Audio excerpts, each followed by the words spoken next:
Hey everyone, welcome back to the channel. Let's dive right into some big news from the land of Berkshire Hathaway. Remember Warren Buffett, the Oracle of Omaha? The legendary investor who's known for making incredible calls over the years? Well, he's been in the headlines recently for trimming his position in Apple, Berkshire's largest holding by far. Now, this has sent shockwaves through the investment world.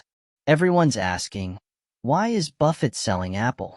Is this a sign that Apple stock is about to take a nosedive? Should you be hitting the sell button on your Apple holdings too? Hold on a second, because before you make any rash decisions, you need to understand the bigger picture here. This could be a huge missed opportunity for you if you don't get the full story. Here's the deal. Buffett isn't necessarily bearish on Apple. In fact, he still considers it a wonderful business, and it'll likely remain Berkshire's #1 holding for the foreseeable future. But there are a few key factors that seem to be influencing his decision to trim the position. First, let's talk about Buffett's core investment philosophy. He's a big believer in this concept of looking at stocks as businesses, not just ticker symbols on a screen. You need to understand the company's fundamentals, its competitive edge, its growth potential, all that good stuff. Now, when you look at Apple through this lens, it's undeniably a fantastic company. They have a loyal customer base, innovative products, and a strong brand reputation. However, the question Buffett might be asking himself is the stock price currently reflecting this true value of the business? Here's where things get interesting. Apple's P/E ratio, which is a metric used to gauge a stock's valuation, is currently sitting at around 28. That's 40% higher than its historical average. Now, a high P/E ratio can be a sign that the stock might be overvalued.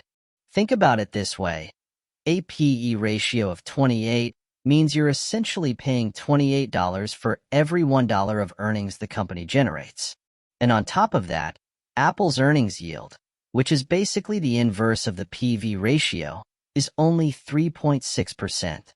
That's lower than the current 10-year bond yield of 4.5%. This suggests that you might be getting a better return on your money by investing in bonds right now than you would be by buying Apple stock. Another factor that could be weighing on Buffett's mind is Apple's cash flow strategy. They're using a significant chunk of their free cash to buy back shares at a low earnings yield. While share buybacks can be a good thing, they only make sense if the stock isn't already overvalued. Buffett might believe that Apple could be deploying this cash more effectively in other areas, like investing in new opportunities or paying dividends to shareholders. Now, this doesn't necessarily mean Apple is a bad investment. It's still a fantastic company. But Buffett might simply be taking advantage of the current market conditions. The overall market seems a bit expensive right now, with the S&P 500 also trading at a high P/E ratio. By trimming his Apple position, he could be freeing up some cash to take advantage of better buying opportunities down the line. Here's the key takeaway. Buffett selling Apple isn't a reason to panic and dump your shares. It's a strategic move based on his investment philosophy and his view of the current market climate. He might be betting on a potential market correction, or he might simply believe there are better opportunities out there right now. The important thing for you as an investor is to do your own research, understand the companies you're investing in, and make your decisions based on your own financial goals and risk tolerance. Don't blindly follow the actions of even the most legendary investors.